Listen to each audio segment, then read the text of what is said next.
حضور قرآن نے نہیں بتایا. قرآن نے تو بھائی آپ مجھے بتائیں ملت مسلمہ قرآن پر پہلے ایمان لائے یا رسول پر؟ ایمان پہلے کس پر لائے؟ ایمان رسول پر پہلے لائے نا.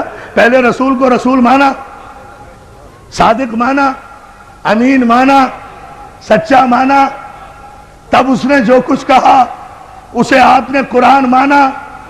آپ کی حیثیت تو یہ ہے کہ نہ آپ نے جبریل کو آتے ہوئے دیکھا, نہ فرشتے کو جاتے ہوئے دیکھا, نہ وحی کو آتے ہوئے دیکھا. کسی صاحب عقل نے آپ سے آج تک پوچھا کہ بھائی اگر جبریل پہلی مرتبہ آیا تھا تو پھر وہ آپ کے سامنے تو نہیں آیا تھا؟ پیغمبر مکے کی زمین میں تو نہیں تھے, مکے کے کسی گھر میں تو نہیں تھے. پیغمبر تو مکے کی ایسی پہاڑی پر تھے جو زمین سے 3000 فٹ کی بلندی پر تھی, وہاں جا کر عبادت کیا کرتے تھے. آپ ہی نے لکھا ہے, آپ ہی نے تو لکھا ہے کہ مکے کی ایک پہاڑی پر جا کر پیغمبر عبادت کیا کرتے تھے. اس پہاڑی کو ہم دیکھ کر آئے ہیں, 3000 فٹ کی بلندی پر وہ غار ہے جہاں میرا رسول جا کر عبادت کیا کرتا تھا. بھئی عبادت کہاں کیا کرتے تھے؟ جب 40 برس کے بعد نبی بنے تو عبادت کس کی کرتے تھے؟ توجہ توجہ توجہ, یا علی یا علی, صلوات دے دینا محمد آل محمد کا. ذرا دیکھیں نا ذات تو بھائی کس کی عبادت کیا کرتے تھے, کیا پڑھا کرتے تھے؟ اور اگر خود کچھ اور پڑھتے تھے, ہم سے کہا الحمدللہ رب العالمین پڑھو. اللہ جانے یہ جملہ آپ غور فرمائیں گے یا نہیں. خود کچھ اور پڑھا کرتے تھے نماز میں, اور سارے مسلمانوں سے کہا کہ الحمدللہ رب العالمین کے بغیر کسی کی نماز ہی نہیں ہوتی. تو کیا رسول کے قانون بدلتے رہتے ہیں؟ آپ کو پتا کیسے چلا؟ یہ عبادت جو پیغمبر کیا کرتے تھے, کئی رات عبادت میں مصروف رہا کرتے تھے. آپ نے خود لکھا ساری رات عبادت کیا کرتے تھے. ایسے ہی میں فرشتہ, پورے مجمع کی توجہ ماشاءاللہ, ایسے میں فرشتہ آیا تو اور کوئی تیسرا تو نہیں تھا. جب پیغمبر عبادت کرتے تھے, بھئی جتنے بھی مسلمان ہوئے ہم سب کا احترام کرتے تھے, کرتے ہیں, کرتے رہیں گے. جتنے بھی مسلمان ہوئے, ظاہر ہے بڑی منزلت ہے ان عظیم المرتبہ انسانوں کی جو کافر سے مسلمان ہو گئے, ہم تسلیم کرتے ہیں. لیکن جتنے بھی کافر مسلمان ہوئے ہیں عزیزان محترم, وہ بقول آپ کے اعلان رسالت کے بعد مسلمان ہوئے ہیں نا. اعلان رسالت سے پہلے تو کوئی مسلمان نہیں تھا. جب مسلمان نہیں تھا تو کوئی راوی بھی نہیں تھا, کوئی روایت بھی نہیں تھی, کوئی حدیث بھی نہیں تھی, کوئی محدث بھی نہیں تھا, غار میں کوئی موقع کا گواہ بھی نہیں تھا. یا جبریل تھا, یا رسول تھا, یا پہلی آیت تھی. اب آپ نے لکھ دیا کہ یوں فرشتہ آیا, یوں اقرا کہا, یوں رسول نے کہا, میں نہیں جانتا, یوں جبریل نے کھینچا, یوں دبایا, یوں رسول کو پسینہ آیا. توجہ توجہ توجہ, حیدری. وہاں تو یا جبریل تھا یا رسول, تیسرا کوئی ہے نہیں. تو یہ سارا واقعہ راوی کو کس نے بتایا؟ جبریل نے. یہی تو فرق ہے امتی میں اور رسول میں, کہ بشر پر اگر فرشتہ نازل ہو جائے تو سانس بھی نہیں لینے دیتا. توجہ توجہ توجہ توجہ, درس دیکھے نا, زمین پر آنے کی مہلت بھی نہیں دیتا. توجہ ہے نا عزیزان محترم؟ زمین پر ہو تو آسمان پہ جانے کی نوبت نہیں دیتا, آسمان میں ہو تو زمین پر آنے کی نوبت نہیں دیتا. اور میرا رسول وہ ہے کہ جس پر 23 برس میں 23,000 مرتبہ فرشتہ نازل ہوا. سلام کرو ثبات قلب معصوم کو کہ جس کے قلب میں نہ جنبش ہوئی, نہ لغزش ہوئی, نہ حرکت ہوئی. اس لیے کہ فرشتہ جو ہے وہ بھی تو معصوم ہے نا, کہ اس وقت غار میں کوئی نہیں تھا رسول کے علاوہ اور جبریل کے علاوہ, اور پیغمبر غار سے اتر. پورے مجمع کی توجہ, پیغمبر غار سے اترنے کے بعد نہ کسی محلے میں گئے, نہ کسی دوست کے پاس گئے, نہ کسی بت پرست کے پاس گئے, نہ کسی کافر کے پاس گئے, نہ کسی مشرک کے پاس گئے. پیغمبر سیدھے, آپ نے لکھا ہر سیرت کی کتاب میں ابن ہشام سے لے کر شبلی نعمانی تک ہر ایک کی کتاب اٹھا کر دیکھیں، سب نے لکھا کہ پیغمبر سیدھے جناب خدیجۃ الکبریٰ کے پاس گئے ہیں، فاطمہ کی ماں کے پاس گئے ہیں، سارا واقعہ انہیں بتایا ہے کہ پہلی آیت کی شان نزول کیا تھی۔ تو میں یہ نہیں دیکھوں گا کہ راوی کیا کہہ رہا ہے، اس سے احترام رسول مجروح ہوتا ہے۔ مجھے تو یہ بتاؤ کہ خدیجۃ الکبریٰ نے کیا کہا، جو ہے جائے بھائی، جو واقعہ بھی ہوا ہے پہلی وحی کے موقع پر، اس کا گواہ کوئی نہیں، لیکن جناب خدیجۃ الکبریٰ وہ ام المومنین بی بی ہے کہ ساری کائنات کی خواتین میں جنہیں یہ شرف حاصل ہے کہ جنہوں نے سب سے پہلے لب رسالت کو وحی کے مطابق جنبش کرتے ہوئے دیکھا اور اس کی تصدیق کی۔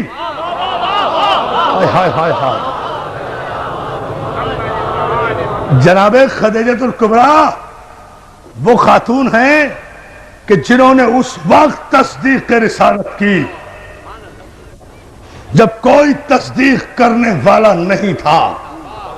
تو اس پہلی آیت کی راویہ یا تو خدیجۃ الکبریٰ ہوں گی، یا ابو طالب ہوں گے، یا جبریل، یا رسول۔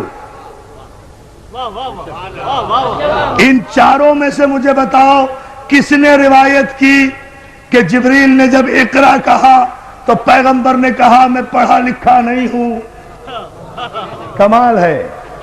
آپ مجھے بتائیے کہ اگر یہاں بھی میرے پیغمبر کی تو توہین نہیں ہوئی، بھئی پیغمبر کو کہا نا جبریل نے اقرا، اگر معاذ اللہ پیغمبر نے کہا کہ میں پڑھا ہوا نہیں ہوں تو غلطی کس کی؟ بھئی مجھے پاک محرم ایسوسی ایشن کے نقیر رضوی صاحب نے اور ان کے اراکین نے کہا کہ آپ نشتر پارک میں مجلس پڑھیے، انہوں نے کہا میں نے وعدہ کر لیا، میں آ کر ممبر پہ بیٹھ گیا، مجمع اتنا ماشاءاللہ سامنے ہے، اب بیٹھ کر بولتا ہی نہیں، مجمع کہہ رہا ہے مولانا پڑھیے، میں کہوں میں بھائی ان پڑھ ہوں، میں تو پڑھا ہوا نہیں ہوں، تو سارا مجمع پاک محرم کے سر ہو جائے گا نا کہ بھائی ان پڑھ کو لا کر ممبر پہ بٹھا کیوں دیا؟ توجہ توجہ توجہ توجہ، سارا مجمع سر ہو جائے گا نا کہ جب یہ پڑھنا نہیں جانتا تھا تو اسے ممبر پر لا کر، بہت توجہ، ممبر پر لا کر بٹھایا کیوں؟ مجھے پھر بھی کچھ نہیں کہے گا، یا بلانے والے کی خطا یا بھیجنے والے کی خطا۔ بھائی یہ تو اللہ سے پوچھو کہ جب وہ پڑھنا نہیں جانتا تھا تو پھر جبریل کو بھیجا کیوں کہ پڑھو؟ اب میں جملہ کہوں گا تاریخی اور آپ کی توجہ چاہوں گا۔ جبریل کو کہا کیوں جو پڑھنا نہیں جانتا تھا؟ تو جبریل کو بھیجا کیوں کہ جا کر کہو کہ پڑھو؟ تو بات کس پر آ رہی ہے؟ خدا کے لیے شریعت اور معصوم کے فلسفے کو سمجھو۔ پہلی آیت ہی کی معنی و مفاہیم جن کے سمجھ میں نہیں آئے اور شان نزول سمجھ میں نہیں آیا، انہیں کیا پتا کہ شریعت کیا ہے اور بادشاہت کیا ہے؟ صلوات علی محمد آل محمد۔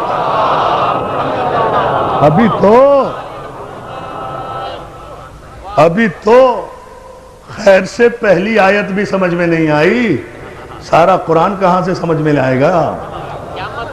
اس لیے کہ پہلی آیت ہی ابھی سمجھ میں نہیں آ رہی کہ یہ کس طرح نازل ہوئی تھی، اور مجبوری بھی ہے، پیدائشی مجبوری، اس میں کوئی قصور بھی نہیں ہے، ان کا بھی کوئی قصور نہیں، ہم تو بڑے ادب کے ساتھ کہہ رہے ہیں اس میں کوئی قصور بھی نہیں۔ بات صرف اتنی ہے، مسئلہ صرف اتنا سا ہے، سمجھ لیجئے، بات واضح ہو جائے گی۔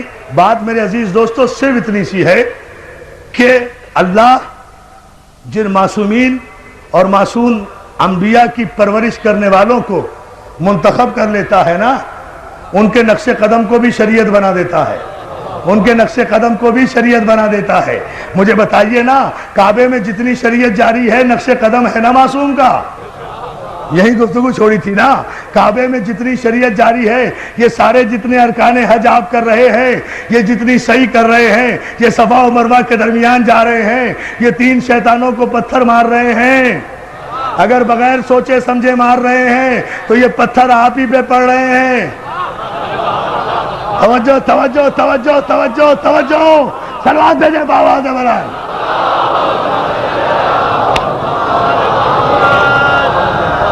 اگر فلسفہ حج سے آگاہی نہیں، یہ سب کچھ کیوں کر رہے ہیں؟ کیوں؟ کچھ ابراہیم نے ایسا کیا، کچھ اسماعیل نے کیا، کچھ اسماعیل کی ماں نے عمل کیا. خدا نے باپ کے عمل کو بھی شریعت بنایا، بیٹے کے عمل کو بھی شریعت بنایا، معصوم نبی کی ماں کے عمل کو بھی شریعت بنایا. اور شریعت میں کسی کو چونو چرا کی گنجائش نہیں ہوتی. شریعت کی اپنی مرضی، معصوم کی اپنی مرضی. کعبے میں جاتے ہو، حجر اسود کو چومتے ہو نا، پتھر وہ بھی ہے، پتھر وہ بھی تھے جو کعبے میں رکھے ہوئے تھے. اگر ان پتھروں کو پوجا تو کافر ہو جاؤ گے، اسے نہ چوما تو کافر ہو جاؤ گے. لاؤ شریعت کا استعمال. بولو شریعت پر کو توجہ ہے میرے دوستو. جب آپ اتنے انہماک سے اور اتنی محبتوں سے سماعت فرما رہے ہیں تو پھر ذرا سا اس کی وضاحت بھی سن لیجئے، یہ زحمت بھی گوارا کر لیجئے. عزیزان محترم، جتنے پتھر تھے، پتھر کے خدا بنا کے رکھے تھے، سب کو نکال دیا گیا، اس کو لگایا گیا. پتھر وہ بھی، پتھر یہ بھی. جنس میں فرق نہیں ہے. اب ذرا سا علمی مرحلہ ہے، اسے سمجھ لیں آپ، تھوڑا سا غور کریں، نتیجہ سامنے آئے گا. جنس میں فرق نہیں ہے. ایک کو ہٹا دیا گیا، ایک کو لگا دیا گیا. 360 کو ہٹا دیا گیا، ایک کو لگا دیا گیا. چلیے بات باتیں کر دوں، ٹھیک ہے نا. ایک کو لگایا گیا، اس کے ان کے آگے سر جھکایا تو مشرک ہو جاؤ. اسے نہ چوما تو ارکان حج مکمل نہیں ہوتے. یہاں تک ارکان حج میں شامل ہے کہ اگر بھیڑ اور رش کی وجہ سے حجر اسود تک نہ پہنچ سکو تو دور ہی سے اپنی ہتھیلی حجر اسود کی طرف کر کے اپنی ہتھیلی کو چوم لو.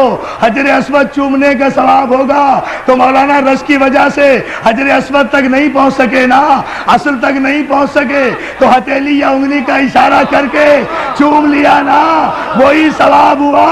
تو اور ہم کیا کرتے ہیں؟ ہم بھی تو مجلس کے بعد اگر کربلا نہیں پہنچ سکتے تو انگلی کے اشارے سے السلام علیکم یا علی یا علی یا علی. محمد آل محمد پر عجیب فلسفہ کہہ گیا ہوں، ایک عجیب رخ سے اتنی احتیاط. پوری توجہ آپ کی چاہوں گا. عزیزان محترم، مولا آپ کو سلامت رکھے. اس مسئلے پر آپ غور کریں، یہ تو سارے مسلمانوں کا متفقہ مسئلہ ہے نا، حجر اسود کو چومنا. کیوں؟ وجہ صرف یہ ہے، کوئی وجہ نہیں ہے. اس پتھر میں کوئی پھول نہیں لگے ہوئے، کوئی یہ ڈائمنڈ نہیں ہے، کوئی ہیرا نہیں ہے، مگر 1 کروڑ تاج محل قربان حجر اسود پر. 1 کروڑ تاج محل اور شیشے اور سونے کی عمارتیں قربان، ہیروں اور جواہرات کی کانیں قربان حجر اسود پر. کیوں؟ خدا کے لیے پورا مجمع توجہ کرے. اس لیے کہ میں اپنی تقریر پر اب توجہ نہیں دلوا رہا، میں قیامت کے شعر پر آپ کو متوجہ کر رہا ہوں جو بر وقت مولا کی مدد سے مجھے یاد آیا. عزیزان محترم، کوئی وجہ نہیں ہے، وجہ صرف یہ ہے. اب سمجھ لیں آپ، شریعت بھی سمجھ میں آ جائے گی، معصوم بھی سمجھ میں آ جائے گا. علی نے توڑ کر بت، کوئی دلیل نہیں ملتی، یہ شریعت میں شامل کیسے ہو گیا؟ علی نے توڑ کر بت حجر اسود کو دیا بوسا. ٹھہرو بیٹا، ٹھہرو نہیں. علی نے توڑ کر بت حجر اسود کو دیا بوسا. کہیں بگڑی، کہیں پر بن گئی تقدیر پتھر کی.